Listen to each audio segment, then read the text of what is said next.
हाँ जी, मेरे CA foundation के दोस्तों, उम्मीद करता हूं आप सब बहुत जबरदस्त होंगे। दोस्तों मैं बता दूं दोस्तों, मैं भी बहुत जबरदस्त हूं।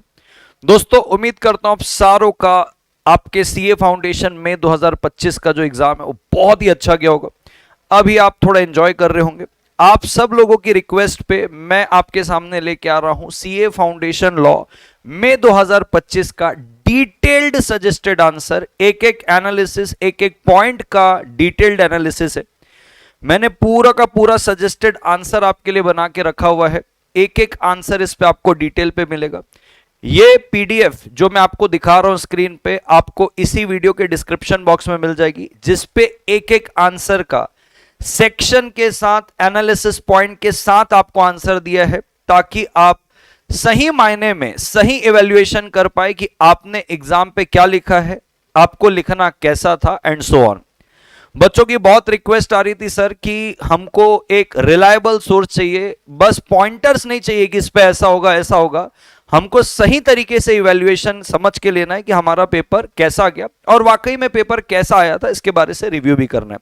तो मैं आपके साथ एक एक चीज डिस्कस करके लूंगा, पूरे के पूरे क्वेश्चन की, ये आंसर की पूरे सजेस्टेड डिटेल्ड आंसर की जो पीडीएफ है आपको इसी वीडियो के डिस्क्रिप्शन बॉक्स में मिलेगी। बट दोस्तों स्टार्ट करने से पहले एक लाइक और चैनल पे नहीं हो तो सब्सक्राइब तो बनता है। बहुत मेहनत लगती है दोस्तों इस पूरे आंसर को इंस्टीट्यूट के लेवल पे जाके मैच करके बनाना। मैंने कुछ जगह अल्टरनेट आंसर भी दिया कि इसका आंसर ये भी हो सकता है, इसका आंसर ये भी हो सकता है। इंस्टीट्यूट के माइंडसेट को समझते हुए, उसकी साइकोलॉजी को समझते हुए, उसके इंटेंशन को समझते हुए आपको मैं ये सजेस्टेड आंसर दे रहा हूं। सो बिफोर मूविंग अहेड एक लाइक जरूर करिएगा वीडियो को, चैनल में न्यू सब्सक्राइब करिएगा। ऐसे ही जबरदस्त कंटेंट मैं आपके लिए लाता रहूंगा। दोस्तों मूव ऑन करने के पहले मैं सबसे पहले बताना चाहता हूं एक डिस्क्लेमर कि इंस्टीट्यूट डिफरेंट आंसर सजेस्ट कर सकता है। बहुत बार ऐसा होता है कि इंस्टीट्यूट कोई दूसरे क्वेश्चन कुछ पूछा है, आंसर कुछ सजेस्ट करता है। हालांकि फाइनल आंसर तो हम आईसीएआई को ही मानते हैं। तो ये मेरे तरफ से एक डिस्क्लेमर है कि आप इसको एक रिलायबल एकेडमिक रेफरेंस के तौर पे ले।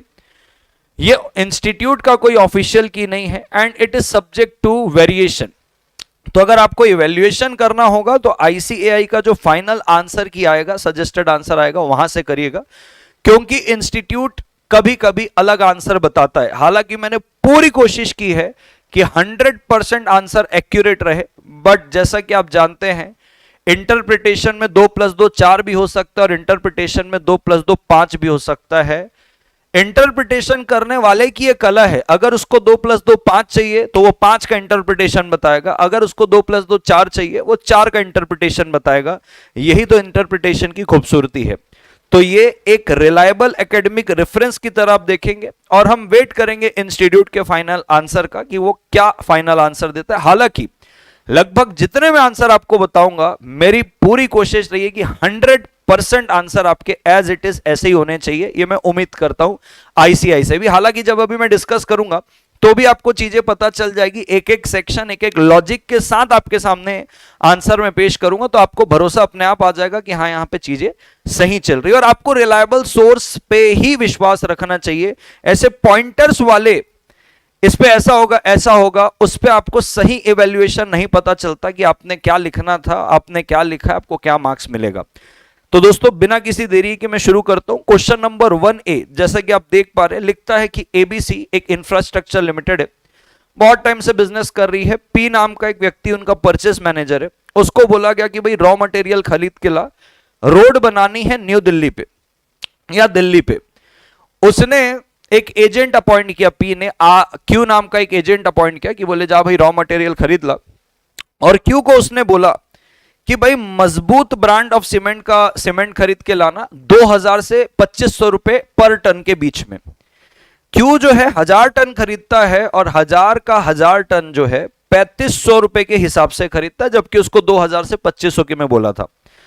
अब क्यू ये भी नहीं बताता, जब वो आर से 3500 रुपए पर टन का सीमेंट खरीदता है, तो ये भी नहीं बताता कि जो क्यू है कि वो एजेंट है एक प्रकार से, वो एबीसी इंफ्रास्ट्रक्चर लिमिटेड के लिए ये सीमेंट खरीद रहा है। जैसे ही ये बात किसको पता चलती है, पी को पता चलती है, तो पी जो है रिजेक्ट कर देता है, रिफ्यूज कर देता है, भाई आर मैं तेरे को पेमेंट नहीं करूंगा क्योंकि मेरे एजेंट ने अथॉरिटी एक्सीड की। अब आपको इस पे अपना ओपिनियन और आपका रिव्यू देना है। क्या पी बाउंड है पे करने के लिए? आर को पे करना पड़ेगा क्योंकि उसका क्यू जो एजेंट है उसने 3500 रुपए पर टन में खरीदा है। दूसरा, क्या Q being an agent refuse कर सकता है कि भाई मेरी तो लाइबिलिटी है ही नहीं, मैं तो एजेंट हूं? क्या वो ऐसा रिफ्यूज कर सकता है? आपको आंसर करना है। तो आइए एक एक करके समझते हैं। सबसे पहले सेक्शन नंबर 226 की ओर अगर बढ़ू तो 226 बोलता है कि प्रिंसिपल लायबल रहता है अपने एजेंट के एक्ट के लिए, 226 पे लिखा है।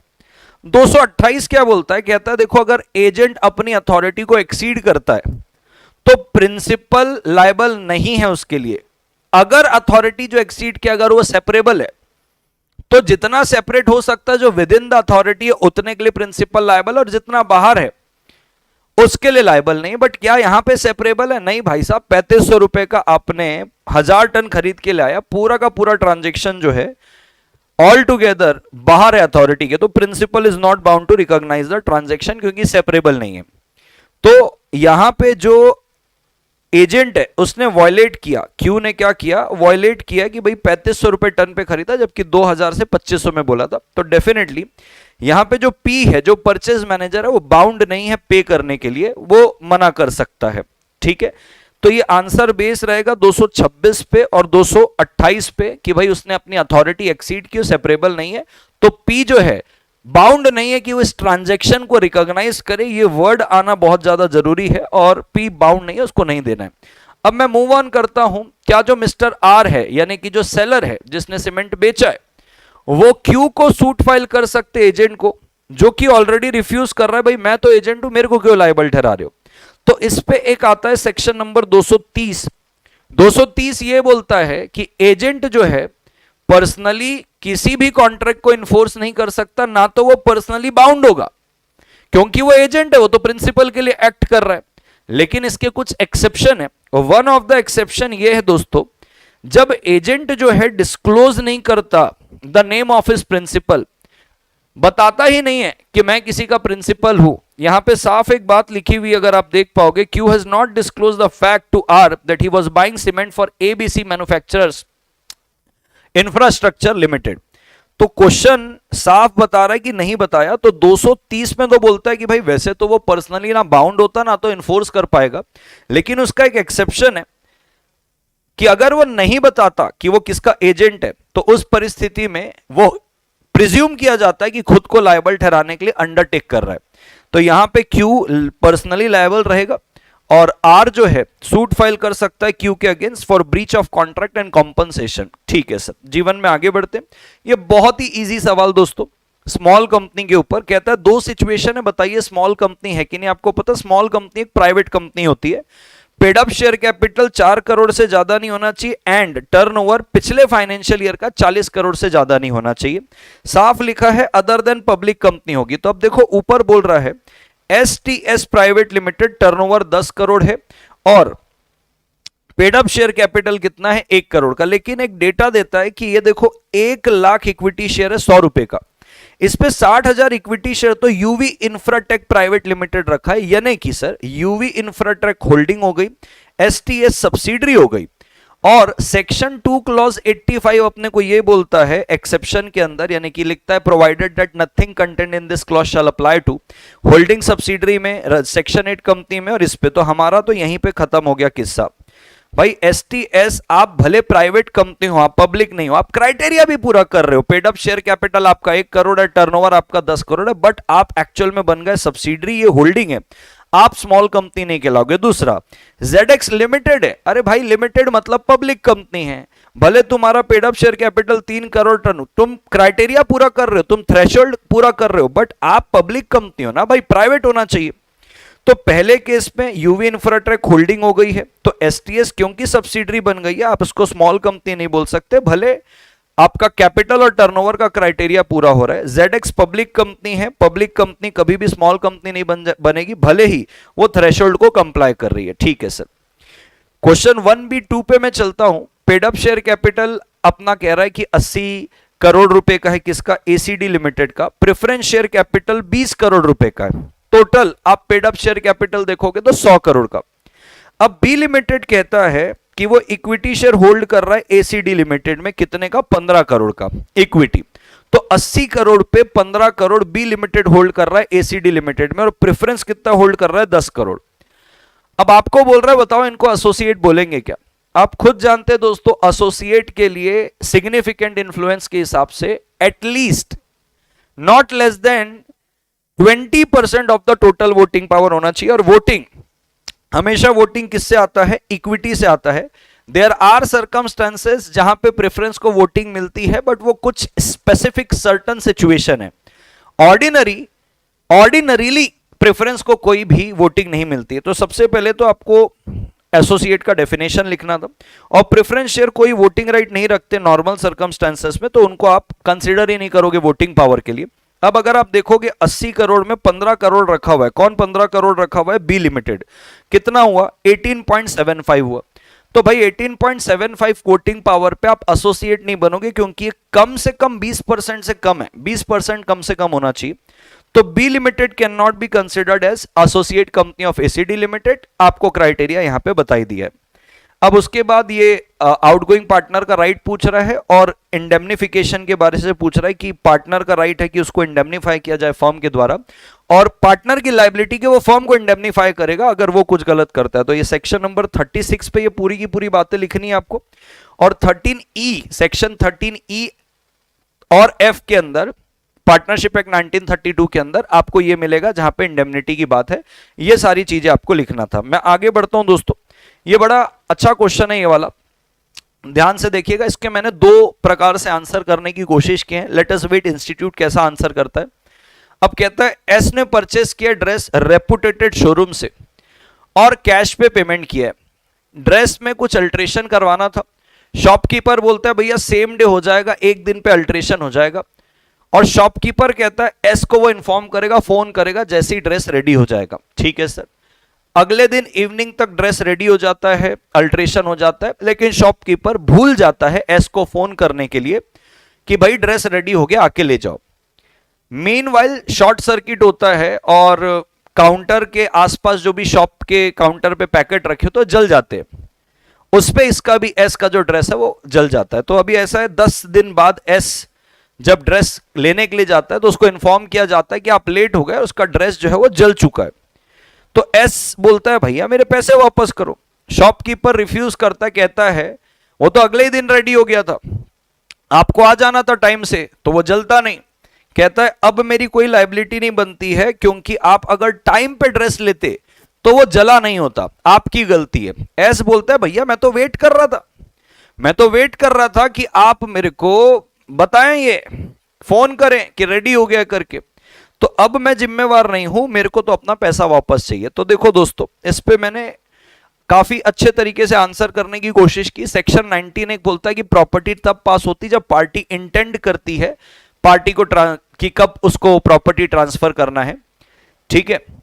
सेक्शन 21 बोलता है अगर स्पेसिफिक गुड्स है उसको डिलीवरेबल स्टेट में लाना है। क्यों? अल्ट्रेशन करना था उस पे। तो कहता है सेलर पहले उसको डिलीवरेबल स्टेट में लाने के लिए कुछ हरकत करेगा। ठीक है।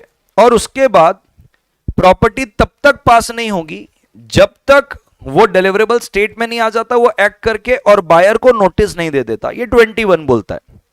साथ साथ में 26 भी मैंने यहां पे जोड़ा है। 26 बोलता है देखो रिस्क प्राइमा फेसी पास किसके साथ होता है? प्रॉपर्टी के साथ। प्रॉपर्टी पास हुआ, रिस्क पास हुआ। प्रॉपर्टी पास नहीं हुई, रिस्क पास नहीं हुई। लेकिन इसका एक प्रोविजो है। प्रोविजो क्या बोलता है कि भाई डिलीवरी अगर डिले हो गई है, फॉल्ट ऑफ इधर बायर या सेलर, दोनों में से किसी एक की वजह से डिलीवरी का डिले हुआ है, तो गुड्स उस पार्टी के रिस्क पे रहता है जिस पार्टी की वजह से डिले हुआ है। तो देखो लिखा है at risk of the party in fault as regard any loss which might not have occurred but for such fault. तो उस पार्टी के रिस्क में रहेगा जो कि पार्टी फॉल्ट में है। At the risk of the party in fault. कौन फॉल्ट में था? यहां पे शॉपकीपर फॉल्ट में था, तेरी वजह से डिले हुआ। सो 21 में ऐसा कहता है कि भाई ओनरशिप तो पास हुई नहीं क्योंकि अल्ट्रेशन जो है वो कंप्लीट हुआ, लेकिन आपने नोटिस नहीं दिया। 21 साफ बोलता है अल्ट्रेशन करना और नोटिस देना, जब तक नोटिस नहीं दोगे, फोन नहीं करोगे, तब तक तो पास होगा नहीं। तो 21 के हिसाब से ये हो गया कि भाई आपका डिलीवरेबल स्टेट में लाने के लिए जो समथिंग करना था वो आपने किया, लेकिन आपने नोटिस नहीं दिया। अब क्योंकि ओनरशिप पास नहीं हुई है, क्योंकि नोटिस नहीं मिला एस को, तो सीधी सी बात है लॉस कौन बियर करने वाला है? शॉपकीपर बियर करने वाला है। ये लॉस भी एस के पास नहीं गया क्योंकि ओनरशिप ही नहीं गई है। सेक्शन 26 के जनरल रूल के हिसाब से कि भाई जब प्रॉपर्टी ही नहीं गई तो रिस्क भी नहीं गया। तो लॉस कौन बियर करेगा? शॉपकीपर, और एस इंटाइटल्ड रहेगा रिफंड के लिए। 26 के हिसाब से बात करूं तो risk remain with the shopkeeper, क्योंकि प्रॉपर्टी अभी तक एस को पास ही नहीं हुई। 21 के हिसाब से 21 बोलता है नोटिस दोगे तो प्रॉपर्टी पास होगी, आपने नोटिस नहीं दिया, प्रॉपर्टी पास नहीं हुई, प्रॉपर्टी आपके पास है, तो 26 के जनरल रूल के हिसाब से आप ही की गलती है, अभी गया ही नहीं था, आप ही लायबल रहेंगे। और जो डिले हुआ डिलीवरी में वो शॉपकीपर की वजह से हुआ, क्योंकि आपने इन्फॉर्म नहीं किया, इसलिए शॉपकीपर लायबल रहेगा कि आपको रिफंड करना पड़ेगा कॉस्ट को। अब लेट्स सी इंस्टीट्यूट इसका क्या आंसर कर रहा है। मैंने अपना बेस्ट दिया इस आंसर को प्रेजेंट करने के लिए, आई होप आपको भी बड़ा बेस्ट लग रहा होगा ये पढ़ते हुए। Doctrine of indoor management 7 marks का आया था। मैंने 7 मार्क्स के लिए जितनी चीजें जरूरी होती है मैंने यहां पे डाल दी, आप खुद से पढ़ लेना क्योंकि डायरेक्ट क्वेश्चन था ये। इसी वीडियो के डिस्क्रिप्शन बॉक्स में आपको पीडीएफ मिल जाएगी। अब लिमिटेड लाइबिलिटी पार्टनरशिप, अगेन कि भाई वो अल्टरनेट कॉर्पोरेट बिजनेस है, एलएलपी और पार्टनरशिप, कंपनी और पार्टनरशिप की फ्लेक्सिबिलिटी देता है, आप इसको पढ़ लीजिएगा। फिर क्वेश्चन 2C2 है, यहां पे कहता है राजू और उसका दोस्त है अनिल, वो एलएलपी बनाना चाहते, ऑब्जेक्ट उनका क्या है? चैरिटेबल स्कूल जो फ्री एजुकेशन देगा पुअर चिल्ड्रन को। अब सेक्शन नंबर 11 सबसेक्शन नंबर 1 का क्लॉज नंबर ए साफ कहता है कि 2 और मोर पर्सन अगर एलएलपी बनाना चाहते हैं वो लॉफुल बिजनेस के लिए बनाएंगे। तो 2 और more person associated for carrying a lawful business with a view to profit shall subscribe their name to incorporation document. यही इनकॉर्पोरेशन डॉक्यूमेंट आप आरओसी को देते हो। तो पार्टनरशिप फर्म भी और लिमिटेड लाइबिलिटी पार्टनरशिप भी, ये दोनों के दोनों चैरिटेबल पर्पस के लिए नहीं बन सकते। यानी कि पार्टनरशिप भी पार्टनरशिप नहीं कहलाएगी as per section 4 of the Indian partnership act 1932 अगर उसका पर्पस बिजनेस नहीं है। सेम सेक्शन 11 सब सेक्शन नंबर 1 क्लॉज ए में साफ बोला लॉफुल बिजनेस के लिए आपको धंधा करना है। जब तक आप लॉफुल बिजनेस के लिए एलएलपी नहीं बनाओगे तब तक एलएलपी के स्कोप से बाहर हो आप। तो यहां पे क्योंकि नॉन प्रॉफिट एक्टिविटी है, ये does not fall within the permissible scope of an LLP. तो राजू और अनिल एलएलपी तो नहीं बना सकते चैरिटेबल पर्पस के लिए, लेकिन वो सेक्शन 8 कंपनी चाहे तो बना सकते हैं क्योंकि वो चैरिटेबल कंपनी बन सकती है सेक्शन 8 कंपनी। आइए अब ये क्वेश्चन है दोस्तों, ध्यान से इसको समझना, अच्छा क्वेश्चन है ये भी। इसके पहले भी इंस्टीट्यूट ने इस प्रकार का सवाल पूछा हुआ है। ये नोवेशन से संबंध रखता है कि जो नया पार्टनर आ रहा है क्या वो फर्म के एग्जिस्टिंग डेट की वजह से एग्जिस्टिंग डेट में लायबल रहेगा क्या। तो आइए देखते हैं। एवीसीएन कंपनी है, रिनाउंड पार्टनरशिप है, टेक्सटाइल इंडस्ट्री में है, पिछले 20 साल से है। कुछ टेक्निकल अपग्रेडेशन की वजह से फर्म ने बड़े हैवी डेट लिए हुए हैं, 50 लाख के हैवी डेट है फर्म का, और कंपनी अपने मान सम्मान को बचाने के लिए नए पार्टनर को लेके आती। नए पार्टनर का नाम है मिस्टर डी। अब डी के एडमिशन के पहले साफ लिखा हुआ है before admission of D other partners यानी कि ए बी एंड सी अपने में ही डिसाइड कर लिए and made an agreement with the creditor. A B C आपस में डिसाइड करके और क्रेडिटर के साथ एग्रीमेंट कर लिए कि जो नया पार्टनर आएगा वो लायबल रहेगा existing debt through novation. Novation का मतलब क्या होता है? नया कॉन्ट्रैक्ट आता है, पुराना जाता है। तो पुराना वाला जो कॉन्ट्रैक्ट था वो ए बी सी और क्रेडिटर के बीच में था। नाउ नया वाला contract will be A B C and D plus creditor. तो बोले नोवेशन कर लेंगे और डी भी लायबल रहेगा, लेकिन डी ने अभी सहमति नहीं दी है। जब डी ज्वाइन करता है उसको पता चलता है कि 50 लाख की ऑलरेडी डेट है, अपने अपने में ये लोग डिसाइड कर लिए थे। अब आपको बताना है क्या डी लायबल रहेगा डेट के लिए जो फर्म ने अकर किया है उसके एडमिशन के पहले। दूसरा, मान लीजिए डी एक माइनर होता एडमिशन के वक्त, तो आपका क्या आंसर होता? What your answer will be अगर if D was a minor at the time of admission, यानी कि वो बेनिफिशियरी बनता। और डी लायबल होता क्या अगर वो मेजर बन जाता, यानी कि माइनॉरिटी में बेनिफिट में एडमिट होता और फिर मेजॉरिटी में आता, तो क्या तब लायबल होता? अब इसका आंसर सुनिए। पहले तो सेक्शन नंबर 31 कि कोई भी नया पार्टनर नहीं आएगा जब तक सारे एग्जिस्टिंग पार्टनर नहीं बोलते। ये जनरल बात अपने को लिखनी है। अब यहां पे जो आती है बात rights and liabilities of new partner, इसमें कहता है कि नया पार्टनर ऑर्डिनरीली जो उसकी लाइबिलिटी होती है, the liabilities of new partner, वो कमेंस कब होती है? From the date when he is admitted as a partner, ठीक है, तब से उसकी लाइबिलिटी कमेंस होती है।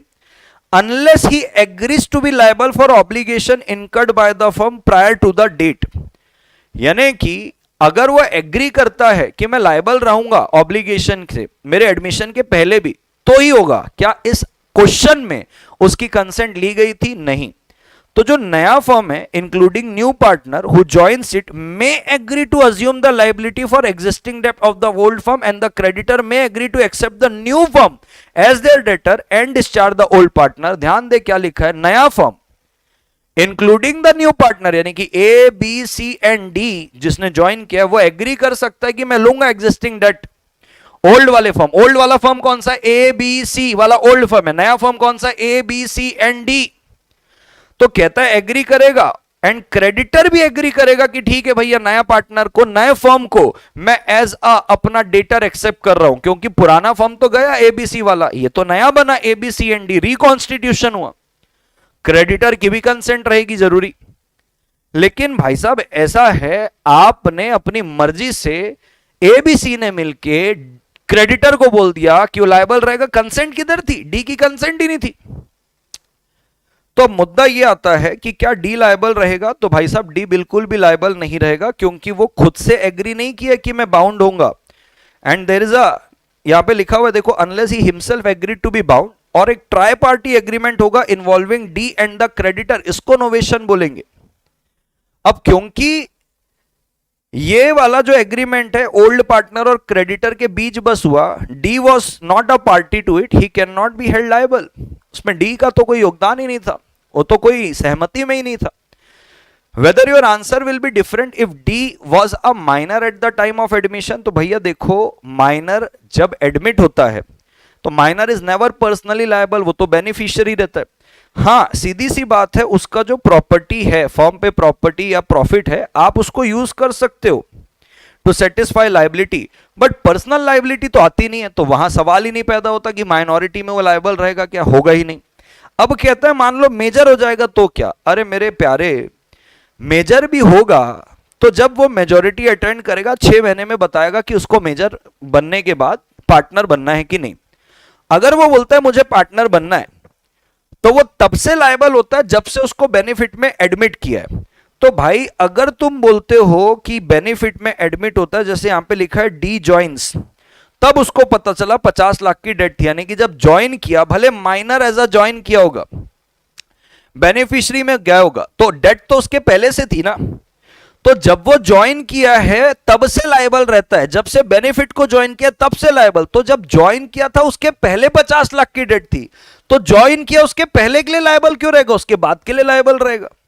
सो पॉइंट इज कि यहां पे भी देखो लिखता है वो लायबल होता है debt from the date of his initial admission to the benefit. जब बेनिफिट में एडमिट हुआ था उसके पहले से डेट था, but not for the debt incurred before that unless novation includes him attaining majority, यानी कि जब मेजर हुआ, नोवेशन करके आपने शामिल कर लिया उसके पुराने डेट में भी उसको, उसकी सहमति लेके ए बी सी और डी अब मेजर जब बना और पार्टनर बना, ये और क्रेडिटर, ये जब सब मिलके नोवेशन नहीं कर लेते, तब तक भले वो मेजर हो गया उसके बावजूद भी वो पिछले डेट के लिए लायबल नहीं रहेगा। बहुत बढ़िया सर।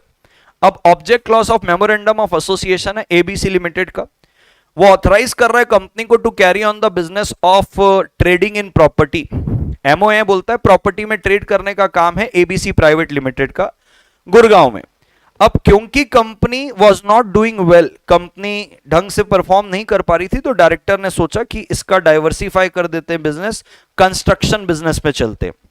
इस पर्पस के लिए उनने 5 करोड़ रुपए मैग्नम फाइनेंस लिमिटेड से लिए। मेंबर ने इसको अप्रूव नहीं किया बोर्ड के डिसीजन को, इसलिए कंपनी रिफ्यूज कर दी कि हम लोन पे नहीं करेंगे। अब आपको बताना है मैग्नम फाइनेंस लिमिटेड को क्या रिकोर्स अवेलेबल है कि वो अपने लोन को रिकवर कर पाए। सीधी सी बात है, अल्ट्रा वायरस ट्रांजैक्शन है। जब आप प्रॉपर्टी पे ट्रेड करने के लिए, यानी कि प्रॉपर्टी खरीदी बिक्री का आपका काम था, और आप कंस्ट्रक्शन बिजनेस में चले गए और इस कंस्ट्रक्शन बिजनेस के लिए आपने 5 करोड़ लिया, that is ultra vires transaction. तो जैसे कि आप सब जानते हो ये वॉइड एब इनिशियो रहेगा, नॉट बाइंडिंग ऑन कंपनी है। इस केस पे जो भी 5 करोड़ आपने लिया ये अल्ट्रा वायरस है और बिल्कुल कंपनी का जो रिफ्यूजल है वो जस्टिफाइड है, कंपनी बिल्कुल भी लायबल नहीं है। सारे के सारे शेयर होल्डर यूनैनिमस अप्रूवल भी दे देते हैं ना, जैसे इसमें बोला कि शेयर होल्डर ने उसको अप्रूव नहीं किया डिसीजन को, मैं कहता हूं 100% ऑफ द शेयर होल्डर भी अप्रूव कर देते तो भी अल्ट्रा वायरस होता, because an act which goes beyond MOA वो कैन नॉट बी रेटिफाइड है। ठीक है, एशबरी रेलवे कैरिज में भी यही बोला कि भाई साहब आप उसको इन्फोर्स नहीं कर सकते क्योंकि जो बाहर वाला व्यक्ति है मैग्ना में उसको डीम टू हैव नॉलेज होना चाहिए एज पर कंस्ट्रक्टिव नोटिस कि कंपनी अल्ट्रा वायरस ट्रांजैक्शन के लिए आपसे पैसे मांग रही है, तो कंपनी तो इन्फोर्स नहीं कर सकती। अब मुद्दा आता है कि भाई क्या रिकोर्स अवेलेबल है। एक ही रिकोर्स मेरे जानकारी में अभी दिख रहा है कि आप इंजंक्शन के लिए अप्लाई कर सकते हो। यदि कंपनी ने अभी उस 5 करोड़ को स्पेंड नहीं किया है कंस्ट्रक्शन बिजनेस में, आप इंजंक्शन के लिए अप्लाई कर सकते हो, रोक लगा सकते हो। बाकी तो अल्ट्रा वायरस ट्रांजैक्शन है। लेट्स सी इंस्टीट्यूट इसका क्या आंसर देता है। अपन मूव ऑन करते हैं दोस्तों जीवन पे आगे। ये क्वेश्चन 3B2 है। सेक्शन 8 कंपनी कहती है डिविडेंड देना चाहते हैं, 75% ऑफ द मेंबर्स डिमांड कर रहे हैं डिस्ट्रीब्यूट करो डिविडेंड 10% का। इसके लिए उन्होंने स्पेशल रेजोल्यूशन भी पास कर लिया है। अरे भाई मूर्खों के सरदार सारे के सारे, formation of company with charitable object में साफ बोलता है कि आप डिविडेंड पे नहीं करोगे। बड़ा ईजी था ये, ठीक है, क्योंकि payment of dividend strictly prohibited है। भले यूनानिमस आपने तो एसआर पास किया, 100% ऑफ द रिजोल्यूशन पास हो जाता ना मेंबर के द्वारा, 100% मेंबर पास कर देते तो भी ये नहीं हो सकता। तो जो भी एक्शन है वो 8(1)(c) के वायलेशन में है और वॉइड और अनलॉफुल है। कंपनी ऐसा कर नहीं सकती, वो डिविडेंड डिक्लेयर ही नहीं कर सकती क्योंकि वो सेक्शन 8 कंपनी है। लेट अस मूव अहेड दोस्तों।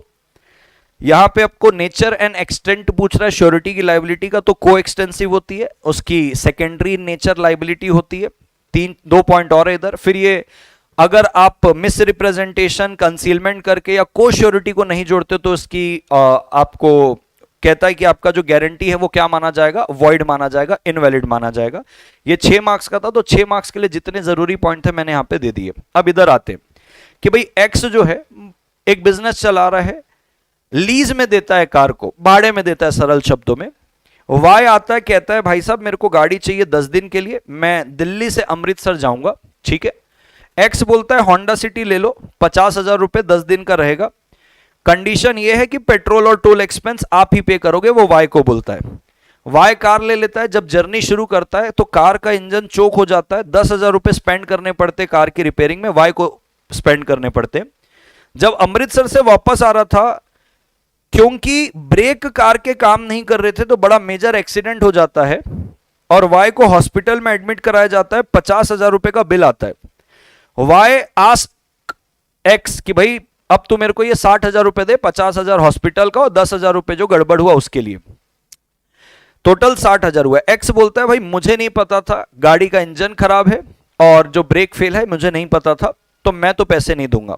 वाई सूट फाइल करता है। अब आपको बताना है कि क्या 50,000 रुपए जो देना था एक्चुअल में, अब क्वेश्चन जिस हिसाब से बोल रहा है वो ये बोल रहा है कि एक बार जब आप कार वापस लाओगे तब शायद देना है पैसे। तो यहां पे यही लिखा है, क्या वाई विथहोल्ड कर सकता है हायर चार्जेस, यानी कि वो उस समय पेमेंट नहीं किया है, तभी ये पूछ रहा है कि विथहोल्ड कर सकता है क्या, नहीं देगा पेमेंट 50,000 का तो चलेगा क्या, एक तो ये। और क्या एक्स लायबल होगा, क्योंकि वो बोल रहा है मुझे नहीं पता था ऐसा कुछ है। तो दोस्तों मैं बताना चाहता हूं इसके आंसर मैंने 2 तरीके से प्रोविजन लिख के दिए। एक मैंने बेयर लैंग्वेज भी यूज किया, मेरे को बेयर लैंग्वेज से प्रोविजन पढ़ने में बड़ा मजा आता है, क्योंकि बेयर लैंग्वेज में कोई छेड़खानी नहीं होती है। मॉड्यूल क्या करता है, थोड़ा सा तोड़ मरोड़ के इजी करके कुछ दे देता है जैसे प्रोविजन, उस पे चीजें समझने में थोड़ा कभी तकलीफ भी होती है। तो सबसे पहले तो मैं बेयर लैंग्वेज पढ़ना चाहता हूं। बेयर लैंग्वेज का सेक्शन नंबर 150, बेलर की ड्यूटी होती है कि आपको गुड्स में अगर कोई फॉल्ट है बताना पड़ता है। तो बेलर यहां पे कौन था भाई साहब, बेलर यहां पे था एक्स।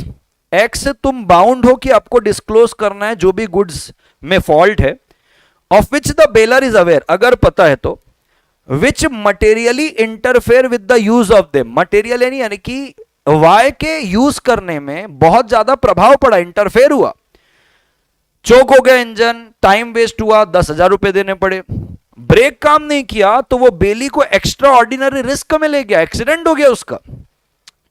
तो ऐसा कोई भी डिफेक्ट जो बेलर को पता है जो कि इंटरफेयर करेगा उसके यूज में, जैसे इंजन खराब हो गया तो इंटरफेयर ही हुआ, बेली को एक्सपोज कर दिया, एक्सीडेंट हो गया, ब्रेक काम नहीं करा, और अगर आप ये नहीं बताते हो तो आप रिस्पॉन्सिबल रहोगे डैमेजेस के लिए। ये 150 बोलता है। अब कहता है देखो, अगर गुड्स बेल्ड फॉर हायर है, क्योंकि ऊपर ये लिखा था कि अगर पता है तो, अगर अवेयर हो तो बताना है, लेकिन कहता है अगर आपने भाड़े से पे करके, गुड्स भाड़ा पे करके लिया, हायर करके लिया, तो बेलर इज रिस्पॉन्सिबल, भले तेरे को पता हो चाहे ना पता हो कि उस पे फॉल्ट है कि नहीं।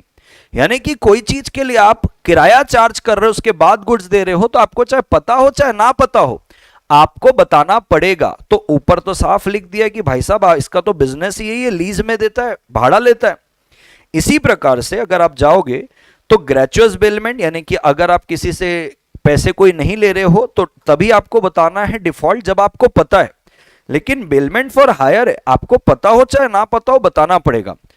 तो अब यहां पे बेलमेंट फॉर हायर था तो एक्स लीगली बाउंड था कि उसको इंश्योर करना है कि वो रीजनेबली सेफ और फ्री फ्रॉम डिफेक्ट गाड़ी दे रहा है, भले तेरे को पता हो चाहे ना पता हो, तेरे को चेक करके देना है। तो क्या वाई विथहोल्ड कर सकता है 50,000? बिल्कुल वाई विथहोल्ड कर सकता है। दूसरा, क्या एक्स लायबल होगा? वो बोलता है मुझे नहीं पता था, सीधी सी बात है, अभी अपन ने पढ़ के लिया कि वो लायबल रहेगा, क्योंकि भाई साहब आपकी गलती हुई, क्योंकि आपने बेलमेंट फॉर हायर किया है।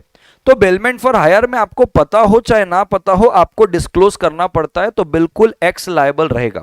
ये बेयर लैंग्वेज का आंसर है। ये आपकी मॉड्यूल का है जो कहता है ग्रेचुअस बेलमेंट है तो आपको बताना तब है जब आपको पता है, जब आप अवेयर हो, और नॉन ग्रेचुअस बेलमेंट है तो आपको पता हो चाहे ना पता हो बताना पड़ेगा। मैंने दोनों प्रोविजन लिखे हुए हैं। ठीक है सर, आगे बढ़ते हैं। अब 4B है। अब 4B के भी मैं ना 2 आंसर मैंने दिए हैं। कायदे से मुझे ऐसा लगता है कि मेरा आंसर सही है, बट मुझे यह भी पता है कि इंस्टीट्यूट कौन सा आंसर दे सकता है। मैं दोनों आंसर आपको बताता हूं।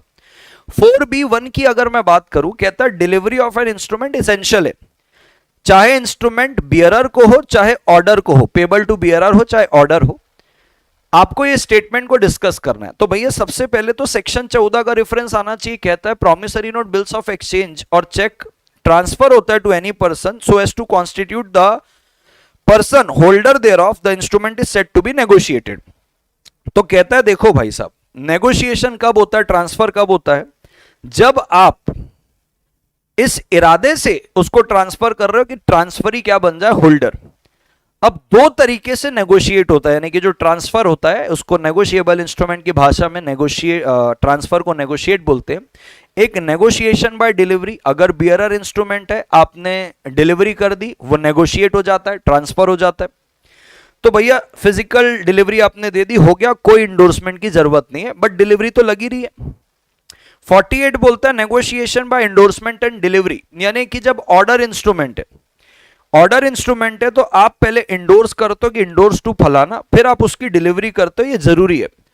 दोनों ही केस पे delivery is a mandatory element to effect the negotiation. तो ये जो स्टेटमेंट दी गई है कि रिगार्डलेस ऑफ द इंस्ट्रूमेंट, चाहे वो पेबल टू बियरर हो चाहे पेबल टू ऑर्डर हो, यानी कि नेगोशिएशन चाहे बाय डिलीवरी हो चाहे negotiation by endorsement and delivery हो, ये स्टेटमेंट सही है। क्या सही है? कि भाई आपको डिलीवरी तो करनी पड़ेगी, इंस्ट्रूमेंट कोई सा भी हो, डिलीवरी इंपॉर्टेंट है। अब क्वेश्चन तो बड़ा क्लियर पूछा, delivery of an instrument is essential, चाहे पेबल टू बियरर हो चाहे ऑर्डर हो, नेगोशिएशन करना है अगर तो डिलीवरी तो करनी पड़ेगी। तो भाई सीधी सी बात है, डिलीवरी करनी पड़ेगी, चाहे ऑर्डर इंस्ट्रूमेंट हो चाहे बियरर इंस्ट्रूमेंट हो। अब इंस्टीट्यूट जो आंसर दे सकता है वो ये है, इसमें वो आपको टाइप्स ऑफ डिलीवरी बता देगा।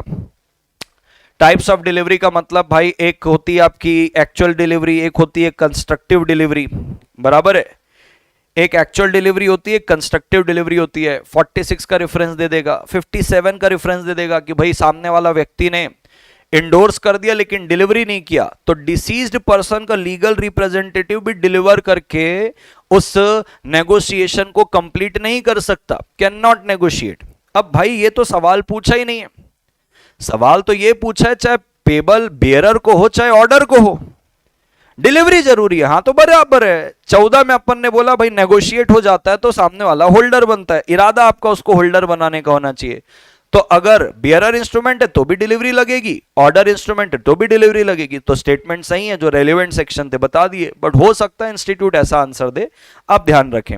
फिर प्रॉमिसरी नोट और बिल्स ऑफ एक्सचेंज में डिफरेंस है तो पता चल जाएगा। ये ministry of finance, ministry of corporate affairs और लॉ एंड जस्टिस का एनफोर्समेंट में क्या रहता है रोल, ये 6 मार्क्स का है। 6 मार्क्स के लिए जितनी चीजें जरूरी है एकदम आपके आईसीएआई के मॉड्यूल की लैंग्वेज को ध्यान पे रखते हुए मैंने आपको दिया है, आप चेक कर सकते हैं। मैं आता हूं 5A1 पे। 5A1 बोलता है देखो पी ने सोल्ड किया है antique items to Q 3 lakh रुपए का। तो पी ने क्यू को 3 लाख रुपए में एंटीक आइटम सोल्ड किया है, ठीक है भैया, एंटीक आइटम है 3 लाख रुपए में 13/12/2024 को, ठीक है, वर्ड यूज किया सोल्ड की, बेच दिया है 13/12/2024 को। टर्म्स क्या है, 75% ऑफ द अमाउंट आपको एक हफ्ते में पे करना है कि 13 तारीख से 13 दिसंबर 2024 से एक हफ्ते में। बैलेंस 25% आपको 31 दिसंबर 2024 तक पे करना है, यानी कि एक प्रकार का क्रेडिट पीरियड है। क्यू एक एजेंट को अपॉइंट करता है आर को कि भाई जाके डिलीवरी ले लेना। जो क्यू है, जो बायर है, वो आर को अपॉइंट करता है कि डिलीवरी ले लेना। अब क्यू ट्रांसफर करता है 2,80,000 रुपए एनईएफटी करके 18 ही तारीख को। एक हफ्ते में पहला इंस्टॉलमेंट देना था तो 13 तारीख को था, उसने 18 को कर दिया, जो कि क्रेडिट हो जाता है पी के अकाउंट में on the same date credit हो जाता है। लेकिन जो आर है, एजेंट है भाई साहब, किसका एजेंट, क्यू का, उसको कुछ मेडिकल इमरजेंसी आती तो डिलीवरी नहीं ले पाता। मीन टाइम में क्योंकि वो डिलीवरी नहीं लिया, इस बीच में क्यू फेल हो जाता है to make the second instalment. 31/12 को जो सेकंड इंस्टॉलमेंट देना था वो फेल हो गया, ये लास्ट डेट थी भैया, 25% पेमेंट यहां करना था। अब 10 तारीख को, 10 जनवरी 2025 को क्यू का एजेंट डिलीवरी लेने जाता है गुड्स की, लेकिन पी उसको रिफ्यूज कर देता है, कहता है मैं लीन एक्सरसाइज कर रहा हूं गुड्स पे, मैं गुड्स पे लीन एक्सरसाइज कर रहा हूं क्योंकि तुमने पैसे नहीं दिए। अब आपको ये बताना है क्या पी सही कर रहा है, मात्र 20,000 रुपए बचे फिर भी लीन एक्सरसाइज कर लिया। तो 47(1) कहता है कि सेलर के पास लीन का राइट होता है कब, अगर अनपेड सेलर है क्योंकि पैसे नहीं मिले, पोजीशन में है गुड्स के, is entitled to retain the position until the payment or tender of price in the following cases. अगर अनपेड सेलर के पास पोजीशन है तो पोजीशन तो है ही है भाई, क्योंकि डिलीवरी तो हुआ ही नहीं। तो कहता है जब गुड्स आपने क्रेडिट में दिया but the credit period has expired. क्या क्रेडिट में दिया था, हाँ दिया था भाई सब, देखो 2 इंस्टॉलमेंट थे, पहला पेमेंट करना था 13 तारीख से एक हफ्ते में, दूसरा पेमेंट करना था 31 दिसंबर को। तो भाई क्रेडिट में तो था, लेकिन क्रेडिट पीरियड एक्सपायर हो गया है और अभी तक आपको प्राइस नहीं मिला है, तो आप तो भाई बिल्कुल लीन कर सकते हो। तो क्रेडिट ऐसा था कि देखो 75% पे करना था एक हफ्ते में, 25% करना था 31/12 में। क्लियरली मींस क्रेडिट दिया गया 31/12 का, ठीक है। क्रेडिट टर्म एक्सपायर्ड हुआ, क्यू ने सिर्फ 2,80,000 पे किए, 20,000 अभी भी अनपेड है, ये एक्सपायर्ड हो गया क्रेडिट पीरियड 31/12 को। बायर फेल हो गया to pay the remaining amount on time, तो क्रेडिट पीरियड था वो एक्सपायर हो गया। इससे section 47 sub section number 1 clause B invoke होता है, कहता है the goods have been sold on credit but the term of credit has expired, जो ये वाली बात है 47(1)(b), बराबर है क्या। So position was still with the seller, अभी तक पोजीशन सेलर के पास है क्योंकि वो जो उसका एजेंट है, ये जो एजेंट है अभी तक तो गया ही नहीं था लेने के लिए, बाद में गया 10 तारीख को, अगर आप देख पाएंगे 10 जनवरी 2025। So Q's agent had not taken the delivery due to medical emergency, so the goods were still in possession when Q defaulted. तो बस based on the above provision, P बिल्कुल justified है, P's refusal to deliver the goods on thus was lawful and void. भले 20,000 हो चाहे 2 लाख रुपए हो, justified है क्योंकि भाई जितना भी पैसा बचा रहेगा वो तो हमको लेना ही है। अब ये ऑक्शन के ऊपर एक सवाल है कि ऑक्शन हुई दिल्ली पे और सारे बिडर्स को बताया गया कि सेल कब कंप्लीट होगी। बोले सेल कंप्लीट होगी जैसी फॉल ऑफ हैमर होगा, ऑक्शनर फॉल ऑफ हैमर करेगा टेबल में और वो अनाउंस करेगा कि that you are the highest bidder. तो fall of hammer plus announce that you are the highest bidder. अब ऑक्शन हो रहा था, एल ने बिड किया, एक एंटिक मूर्ति थी, 8 लाख रुपए का बिड किया, हैमर फॉल हुआ बट अनाउंसमेंट नहीं किया that you are the highest bidder. क्यों नहीं हुआ बताता हूं, क्योंकि ऑक्शन सडनली स्टॉप हो गई, बिफोर द ऑक्शनर कुछ बोले उसके पहले स्टॉप हो गई। क्यों, बीच में एक व्यक्ति आता है, सबको नोटिफाई करता है कि उस मूर्ति का प्राइस अनएक्सपेक्टेड बढ़ गया मार्केट में एंड इसलिए उसको इस डेट में सोल्ड किया नहीं जा सकता। एल कहता है भाई ऑक्शनर तुमको मूर्ति देनी पड़ेगी क्योंकि मैंने एक बार बिड किया हाईएस्ट प्राइस, आपने हैमर गिराया, ऑक्शन वहीं पे कंप्लीट हो गया। इसने बिड किया, किसने बिड किया? एल ने बिड किया, हैमर गिरा, बोले कंप्लीट हो गया। तो ऑक्शनर आपके ऊपर कॉन्ट्रेक्चुअल ऑब्लिगेशन लग गया। ऑक्शनर डिसएग्री करता है, बोले ऐसा कुछ भी नहीं हुआ, आपको डिसाइड करने बोल रहा है। तो देखो दोस्तों, सेक्शन नंबर 64 सबसेक्शन नंबर 2 बोलता है जब भी ऑक्शन से सेल होती है तो सेल कंप्लीट कब होती है? बोले पहली बात तो ऑक्शनर अनाउंस करता है इसका completion by fall of hammer. Fall of hammer हुआ और बोलेगा हाँ भाई कंप्लीट हो गई सेल। तो पहला तो ये बोलता है कि फॉल ऑफ हैमर के साथ साथ अनाउंसमेंट होगा, या तो लिखता है एनी अदर कस्टमरी मैनर, कोई और तरीके से भी कर सकते हो। Until such announcement is made, the bidder may retract his bid। जब तक ये अनाउंसमेंट नहीं होता कि भाई आपने फॉल ऑफ हैमर किया और आपने अनाउंस किया कि भाई सेल कंप्लीट हो गई, उसके पहले आप रिट्रैक्ट कर सकते हो, वापस ले सकते हो अपनी बिड। तो दो एलिमेंट जरूरी है, फॉल ऑफ हैमर और अनाउंसमेंट बाय द ऑक्शनर। इस केस में सबको बताया गया था कि भाई हमारे इधर सेल कब कंप्लीट होगी, हैमर फॉल होगा और ऑक्शनर बोलेगा you are the highest bidder. यानी कि सर मोटा मोटा देखा जाए तो ये लोग अपना एक कस्टमरी एक्ट कर रहे हैं।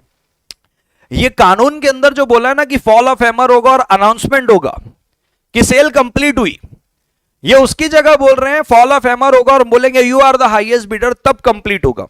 अब इस केस में हैमर फॉल हुआ बट कोई अनाउंसमेंट नहीं गई क्योंकि सडन स्टॉप हो गया ऑक्शन, तो कंडीशन तो पूरी नहीं हुई। तो further the auctioneer can legally withdraw, auctioneer जो है वो विड्रॉ कर सकता है क्योंकि सेल तो कंप्लीट हुई नहीं। Since the announcement was not made, कोई भी क्लियरली बात हुई नहीं, तो एल का जो कंटेंशन है वो वैलिड नहीं है। क्यों? क्योंकि कोई बाइंडिंग कॉन्ट्रैक्ट आया ही नहीं, क्योंकि उसने you are the highest bidder नहीं बोला, कस्टमरी एक्ट नहीं हुआ, तो कोई लीगल ऑब्लिगेशन नहीं है। लेट्स सी इंस्टीट्यूट इसका क्या आंसर देती है, बट लॉजिकली आपने जो मेरा आंसर देखा, मैंने काफी कोशिश की कि मैं उसको जस्टिफाई कर पाऊं। ये पार्टनर को बता रहा है कि भाई कब पार्टनरशिप फर्म लायबल होती है, implied authority and so on. 7 marks का था आसपास ये, और 7 मार्क्स के लिए जितना जरूरी है मैंने आपके सामने पेश किया मॉड्यूल की चीजों को ध्यान पे रखते हुए। फिर यहाँ पे ज्वाइंट प्रोमिसर और प्रोमिसी का था 4 मार्क्स का, मैंने सारे सेक्शन यहाँ पे आपको बता के लिए कि क्या क्या उस पर आप लिख सकते हो। फिर कोअर्जन की बात है दोस्तों, तो कोअर्जन में कहता है इफेक्ट बताओ कोअर्जन की, तो वॉइडेबल होगा, जो पैसा आपने लिया है कोअर्जन हुआ था तो जो एग्रीव्ड पार्टी उसको वापस करना पड़ेगा क्योंकि वो उसको वॉइड बना रहा है, वॉइडेबल एट द ऑप्शन। और क्या threat to commit suicide coercion है, तो मैं बताना चाहता हूं आईपीसी के अंदर थ्रेट टू कमिट सुसाइड जो है या सुसाइड भी जो है वो फॉरबिडन नहीं है, तो ऐसा तो नहीं है। अब यहां पे लिखता है सेक्शन 15 डिक्लेयर कर देता है कि कमिटिंग और थ्रेटनिंग टू कमिट, डिक्लेयर कहां से डिक्लेयर कर देगा? सेक्शन 15, सेक्शन 15 तो बन चुका है। तो मैं बताना चाहता हूं दोस्तों, एक केस लॉ है, आपने अपने मॉड्यूल पे भी देखा होगा, मॉड्यूल पे शायद केस लॉ का नाम है कि नहीं आई डोंट नो, कि वैसे केस लॉ के अंदर ये बात बोली है कि भाई देखो वैसे तो थ्रेट टू कमिट सुसाइड और सुसाइड दोनों ही आईपीसी में फॉरबिडन नहीं है, बट मुद्दा ये है, इसका ये भी मतलब नहीं है कि सुसाइड और threat to commit suicide permissible है। तो आईपीसी में तो कहीं पे भी फॉरबिडन नहीं है, वो एक केस लॉ है, एक जजमेंट है जहां पे जज ने बोला इसको डीम टू बी फॉरबिडन मानना है। तो मॉड्यूल के अंदर उसको ये बोल दिया कि सेक्शन 15 उसको डिक्लेयर करता है कि आप थ्रेट टू कमिट भी करोगे तो उसको मान लेना कोअर्जन है।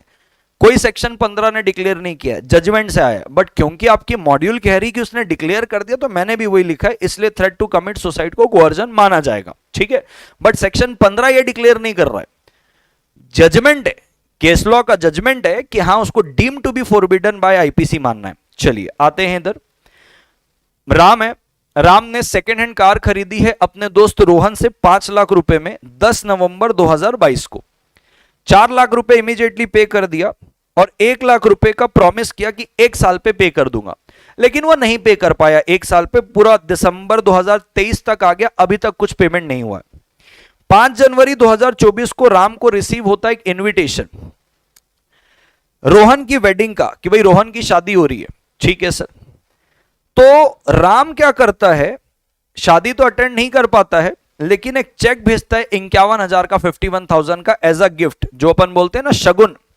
रिसेप्शन में आपका दोस्त बैठा रहता है, उसकी शादी हो रही है, आप कुछ दे के आते हो, रोहन उस चेक को डिपॉजिट करता है, वो चेक वापस आ जाता है क्योंकि इनसफिशिएंट बैलेंस रहता है राम के अकाउंट में। अब रोहन जो है इसको कंसिडर कर रहा है एज ऑफेंस 138 में, बाउंसिंग ऑफ चेक वाली बात आ गई। आपको बोलता है बताओ राम लायबल रहेगा क्या? भाई राम बिल्कुल लायबल नहीं रहेगा, क्योंकि 138 का जो आंसर है साफ बोलता है a cheque given as a gift or donation or as a security on discharge of a mere moral obligation या or for an illegal consideration would be outside the purview of this section. यानी कि सरल शब्दों में बोलूं, legally enforceable कोई date होनी चाहिए। तो क्या आपने डेट के तरीके से भेजा था क्या इसको? आपने कोई अपना डेट पे ऑफ करने के लिए नहीं भेजा था। माना क्वेश्चन में बोला है आपने 4 लाख जो है पे कर दिया, 1 लाख बचा था, बट वो 1 लाख का अपना डेट पे नहीं कर रहा था जो कार खरीदा था। यहां पे साफ लिखा है एज अ गिफ्ट भेजा, गिफ्ट। तो जो चीज आप गिफ्ट के नजरिए से कर रहे हो, अगर वो बाउंस हो जाता है तो 138 नहीं लगता, लीगली इन्फोर्सेबल डेट होना चाहिए। मैंने पूरे प्रोविजन लगे कब लगेगा कि कब नहीं लगेगा, लास्ट में लिखता है यहां पे कि बताओ राम लायबल रहेगा क्या। तो मैं यहां पे सीधा लिखा हूं कि भाई वो वेडिंग गिफ्ट था, not towards the repayment of the balance purchase price of the car, उसके लिए नहीं था। Since the cheque was issued without any legal obligation or debt but as a voluntary gift, no liability arises under section 138। फिर दूसरा है कि क्या रोहन ने सही किया 138 का ऑफेंस मान के? रोहन ने भी गलत किया है, क्योंकि cheque was not issued to settle any legal debt, वो वॉलेंट्री था। तो even if the cheque bounce, section 138 attract नहीं होता, क्योंकि पहली कंडीशन ये है लीगली इन्फोर्सेबल डेट जो कि मिसिंग है। ठीक है सर। क्वेश्चन 6 वो कॉसी कॉन्ट्रैक्ट और रिस्पॉन्सिबिलिटी की बात कर रहा है, मैंने चीजें अच्छे से सजा दी है। Then pledge by mercantile agent और pledge by person voidable having position under voidable contract, direct question है। और एक ये आता है कि भाई right of reservation of disposal और सर्कमस्टांसेस की कब उसको आप रिजर्व कर सकते हो। तो मैंने सारी चीज को, क्यों डायरेक्ट है वो सारी चीजें मैंने डायरेक्ट ही लिख दी, क्योंकि उस पर कुछ रॉकेट साइंस टेक्निकल नहीं था, तो आप उसको खुद पढ़ सकते हैं। एंड दैट्स ऑल दोस्तों, here I conclude my detailed analysis of CA foundation law May 2025 के पेपर का। उम्मीद करता हूं दोस्तों आपको बहुत ज्यादा वैल्यू एडिशन इसका हुआ होगा। चैनल पे नहीं हो सब्सक्राइब करते हुए जाइए, ऐसे ही जबरदस्त कंटेंट में देता रहता हूं। और कमेंट में बताते जाइए कि आपका कौन से आंसर पे आपको किधर कंफ्यूजन हुआ। That comment will help me also student का नजरिया जानने के लिए कि स्टूडेंट कौन से क्वेश्चन में कैसा सोच रहा है, और वो कमेंट बाकी स्टूडेंट को भी हेल्प आउट करेगा जो आपके अभी शायद जूनियर होंगे कि अरे अच्छा ऐसी गलती नहीं करनी है। And it will help in a community at large कि हाँ सबको पता चलेगा किसने क्या सोचा और कैसे बचना है इन चीजों से। मिल बांट के आगे बढ़ेंगे दोस्तों। Thank you so much to all of you, आप इस लास्ट तक इस वीडियो में बने रहे। मिलते हैं दोस्तों इंटरमीडिएट में। मैं उम्मीद करता हूं आपका फाउंडेशन बहुत अच्छे ब्राइट कलर से आप क्लियर करें, और इंटरमीडिएट में ऐसे ही युद्ध स्तर पे हम इंटरमीडिएट को भी क्लियर करें। This side CS Arjun Chhabra signing off until we meet again, bye bye.